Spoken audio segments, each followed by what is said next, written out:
The film kicks off with a chilling video feed of Captain Varna aboard the spaceship Demeter. He clutches a crucifix, his voice shaking as he warns of an oncoming disaster. Behind him, a machine counts down toward self-destruction, until suddenly it halts, announcing the process has been aborted. Varna screams in despair, and the feed cuts out abruptly, leaving nothing but dread.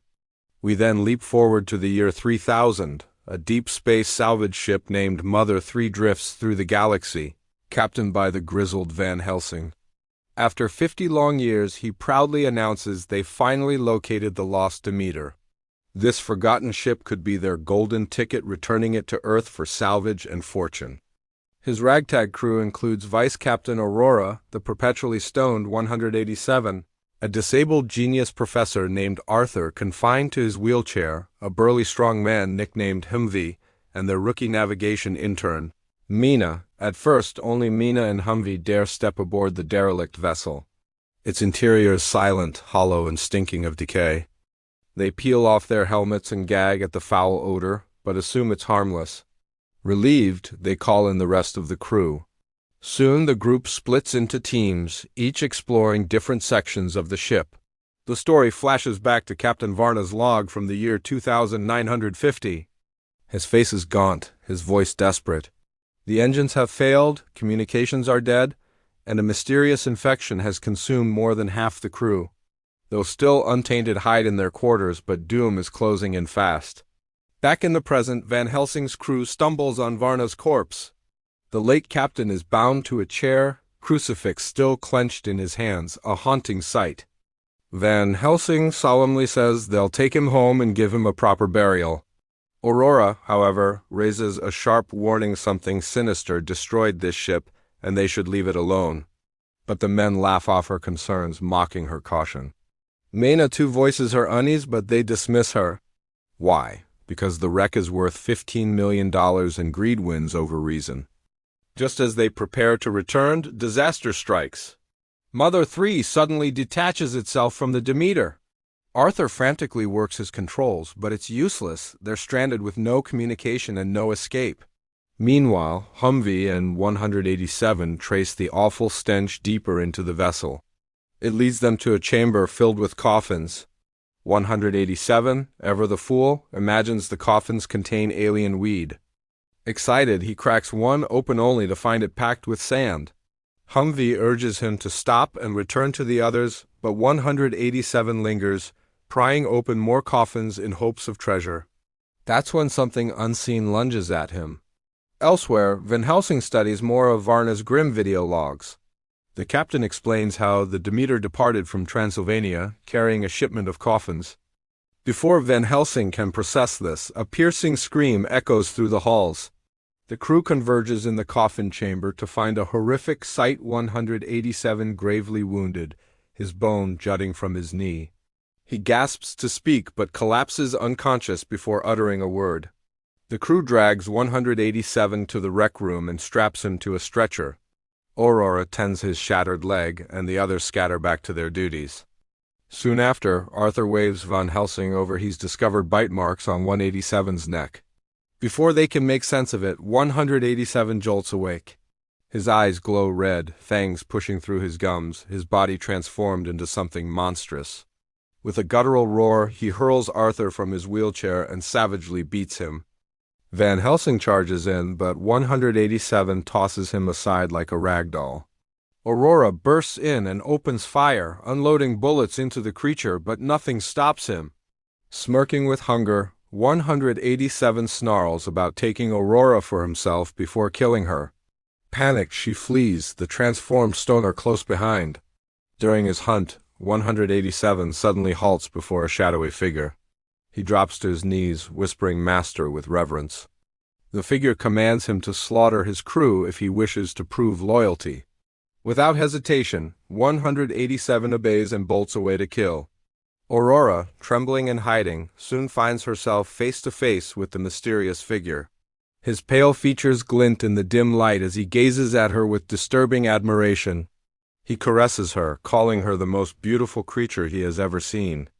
When she demands his identity, he finally reveals it: Count Orlok.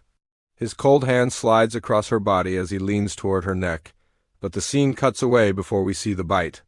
Meanwhile, Maina tends Arthur's wounds, trying to steady his nerves. Gun in hand, she checks outside, assuring him they're safe. But suddenly, 187 storms in and pounces on her. He slams the door shut, trapping Arthur inside as he bangs helplessly against it, shouting for Mina's life. The rest of the group soon arrives, and a shaken Arthur explains through tears that 187 dragged Mina away. Aurora then reveals her terrifying encounter with Count Orlok. She explains he hails from Transylvania, a planet of vampires. Their world has long since died, and Orlok smuggled himself aboard the Demeter in one of the coffins. The crew had accidentally awakened him, and now he's starving for blood. Shock ripples through the group. Why, then, did he spare Aurora? She insists maybe she wasn't to his taste, but suspicion grows. They scour her body for bite marks and find none. Aurora begs them to believe she's still human, but Van Helsing doesn't trust her. He lashes her to a chair, ordering Humvee to guard her while he and Arthur march off to the main deck to restart the ship. Back in the holding room, Aurora pleads with Humvee to untie her, swearing she isn't a threat. She even tempts him, offering to strip so he can check for bite marks himself. But the hulking strongman refuses, unmoved by her words or her desperate promise. Meanwhile, Arthur and Van Helsing scour old data feeds, digging through archives about Count Orlok. To their shock, they learn Orlok is none other than Dracula. Legends say these vampires were defeated centuries ago by a man named Van Helsing. Arthur looks at his captain with wide eyes. Surely he must be a descendant of the great vampire slayer. But Van Helsing shakes his head, brushing it off as coincidence, or perhaps denial. As Aurora continues begging for freedom, a violent pounding rattles the door. 187 is outside, crying out in anguish, claiming he's dying and needs help. Aurora screams at Humvee not to open it, warning it's a trick. But torn by friendship, Humvee hesitates and finally gives in. The moment 187 steps through, the mask drops. He lunges at Humvee with monstrous rage. The room explodes into chaos. Van Helsing storms in and blasts 187 with gunfire, but the vampire only laughs, boasting of his immortality. Seizing the moment, Humvee grabs a pool cue and drives it through 187's chest. To everyone's relief, the wooden strike works. 187 collapses at last. Aurora begs again to be released, but suspicion lingers. Why hadn't Dracula bitten her? Cornered, Aurora blurts out the truth. She isn't human. She's a robot, created by a corporation called MWC to secretly spy on the crew. Dracula had no use for her because she has no blood. Humvee roars in betrayal and points his gun at her, but Van Helsing steps in. He realizes she can be their greatest weapon against Dracula. With a grim nod, he cuts her free. The group regathers. Arthur explains the classic ways to kill vampires: wooden stakes, crucifixes, and sunlight. They set course toward a nearby binary star, their one chance to burn Dracula alive.